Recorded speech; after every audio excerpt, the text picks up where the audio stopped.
ഓട്ടോസിൻ്റെ സ്പീക്കറാണ്. ഈ 100 വാട്ടിൻ്റെയാണ്. 100 വാട്ടിൻ്റെയാണ്. അകമൊക്കെ പിടിച്ച് ചിളങ്ങിയൊക്കെ പോയിട്ടുണ്ട്. ഇതിലും കുഴപ്പമില്ല, നൂത്തെടുക്കാം. നമുക്ക് ടെസ്റ്റ് നോക്കാം. അതായത് ക്ലീൻ ചെയ്തതിന് ശേഷം വേണം എല്ലാം കൊള്ളാമെന്നാണ്. നിലവിൽ കാഴ്ചയിൽ കുഴപ്പമൊന്നും ഇല്ലാത്ത രീതിയിലാണ് ഇരിക്കുന്നത്.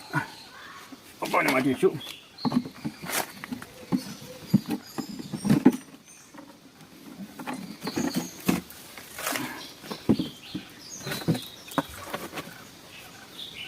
ടെലിട്രോൺ ഇത് വാട്ട്സ് കൊടുത്തിട്ടില്ല.